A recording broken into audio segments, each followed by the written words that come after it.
Saludos a todos, un placer saludarles. Mi nombre es Joel González Lara. Tengo el enorme privilegio de compartirles una temática sumamente interesante desde mi criterio y que ha estado propiciando el debate, el análisis durante mucho tiempo. Hay volúmenes y volúmenes de textos que se dedican a desarrollar precisamente este tema y quisiera simplemente exhortar a todos aquellos que profesamos una fe bíblica a que dediquemos un espacio para analizar desde quizás una perspectiva mucho más textual, mucho más cercana a, al móvil escritural, ¿no? Al propósito escritural de cada uno de los sucesos que aparecen propiamente descritos dentro del texto bíblico y entre tantos temas que nos llama, nos convoca la Escritura a que centremos la atención en el objetivo, en el móvil, en el propósito de propiamente por qué se dicen o por qué se formulan determinadas frases de la manera en que están formuladas en el texto bíblico. Entre tantos temas, el tema al que quiero hacer alusión es precisamente acerca del Espíritu de Dios, el Espíritu de Yahweh. Analizarlo, yo creo, desde la formulación de una pregunta la cual muchos podemos habernos hecho en algún momento de nuestra vida, de nuestro camino de fe. ¿Es el Espíritu de Yahweh, el Espíritu de Dios, una parte de Él? ¿Es verdaderamente el Verbo? ¿Es una composición u otra forma de referirse a las Escrituras a la deidad en sí mismo? El Espíritu de Yahweh entonces sería el tema a estar analizando. Y hay que partir precisamente desde mi consideración, claro está, de definir el accionar conforme al plan divino, inducido o de alguna manera designado propiamente por el todo suficiente. La divinidad entonces está desde los primeros textos que hace alusión al Espíritu de Yahweh, enfocándonos a nosotros los lectores en la acción conforme al plan divino que puede ser inducido por la deidad o por decisión muy particular del ente propiamente que ejecuta esta acción. Y partir de Génesis 1, verso 2, yo creo que es obligatorio. Si vamos a hablar del Espíritu de Yahweh, es la primera alusión precisamente a esta acción, vamos a definirlo de esa manera, alejándonos un poquitico de la función del Espíritu de Yahweh como sujeto que se expresa en tercera persona del singular y a partir de ahí, desde aún la gramática española ya va insinuando la presencia de una especie de ser tripartito y de esta tercera parte en función, y de ahí entonces se derivan las interpretaciones de que Él es la acción de Dios, que Él es el que hace tal o más cual función, y desmontando un poquitico eso, yo creo que Génesis 1, verso 2 ya nos va poniendo claro en cuál es la idea. El sujeto, en este caso el espíritu, expresa la primera acción de la deidad en el plano físico. Se movía sobre las aguas. Hay una descripción previa, desorden, el vacío y una pausa bastante alentadora desde el principio, ¿no? Aludiendo precisamente desde mi criterio, no propiamente a resaltar el sujeto, el ser en cuestión, sino más bien enfocado en lo que hacía, el accionar de incidir en medio de una condición física de desorden. Se emplea el mismo patrón en Génesis capítulo 6, versículo 3, dice el texto, ¿no? El reclamo, o sea, no contenderé, esa es la afirmación, la acción verbal de la deidad, no contenderé. Y esa afirmación o resolución negativa nos dice de antemano que la esencia no es el sujeto, en este caso el espíritu, sino más bien la posición que asume la deidad de no hacer, una resolución negativa, de no hacer para con el ser humano que en sí mismo es el objeto propiamente sobre el que se ejecuta cada acción, independientemente de que haya múltiples ejemplos en los cuales se emplea el término espíritu de Yahweh. Lo que debe resaltar es el hecho de que cada vez que la escritura hace alusión a esta fórmula, espíritu de Yahweh, se refiere a una incidencia en favor, en pro o en una resolución negativa en este caso, con respecto al ser humano, corona de la propia creación. Luego aparece el sujeto, espíritu de Yahweh, homologado con la acción divina, en función verbal de otorgar sabiduría, y está expresado en Éxodo capítulo 31, versículo 3, y en el capítulo 35, versículo 31. Se equipara con los valores y la conducta humana en su función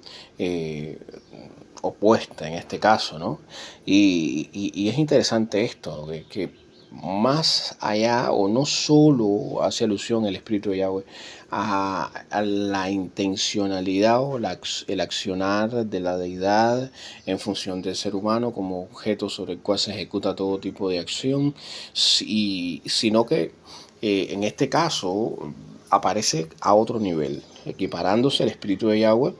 a el otorgamiento o a la expresión por parte del ser humano de una conducta, de un sistema de valores que van a estar en concordancia con el plan divino que ha sido manifestado a través de toda la revelación escrita de lo que es la voluntad de la deidad. El espíritu de celo aparece entonces como un elemento de oposición a lo que realiza el espíritu de Yahweh, y en este caso aparece citado en Números capítulo 5, versículo 14, aparece también haciendo alusión a otro opuesto al espíritu de Yahweh, el espíritu de idolatría, en el caso de Levíticos 20:27, con su determinada sentencia. En su uso positivo encontramos la valentía de Caleb, resaltando el ingrediente en cuanto a valores y en cuanto a actitudes y conductas humanas positivas alineadas al plan divino. Encontramos en la figura de Caleb, número capítulo 14, versículo 24, cómo la escritura sitúa en el mismo nivel la fórmula espíritu de Yahweh con valores como la confianza, la obediencia, el liderazgo, y encima de eso va de la mano el término, la fórmula espíritu de Yahweh, va de la mano con hacernos comprender que se refiere a un cargo que se confiere de manera divina, la otorgación de determinados atributos, condiciones. Números capítulo 27, versículo 16 y al 20 nos da el ejemplo, ¿no? de toda esta afirmación. Para con el ser humano entonces notamos que hay un accionar de colocar en homologación, en similitud, la formulación espíritu de Yahweh, como ya venía diciendo, con valores humanos que se alinean con la voluntad del Todopoderoso, y esa voluntad ha sido manifiesta a través de la revelación escrita de su plan y de su proyecto. Entonces hay algo sumamente interesante que aparece en Números capítulo 27, versículo 16 al 20, al que hacíamos alusión. Se emplea un sustituto o un sinónimo de los valores y conductas y del carácter de el ser humano, y equiparándose esto a la fórmula espíritu de Yahweh, por lo que podemos perfectamente concluir que si nos referimos o cuando la Biblia se refiere a espíritu de Yahweh, no estamos muy distantes cuando llegamos a la conclusión de que más allá de ser una alusión a una entidad, a un ser que forme parte de una entidad tripartita, más allá de pensar si es cierto o falso que forma parte de de una de las porciones funcionales de la deidad y su intervención en el mundo físico, en el plano físico,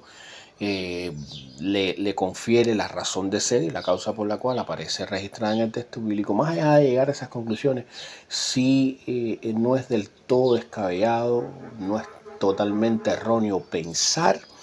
que cuando aparece el término en las escrituras, espíritu de Yahweh, espíritu de Dios, la escritura pretende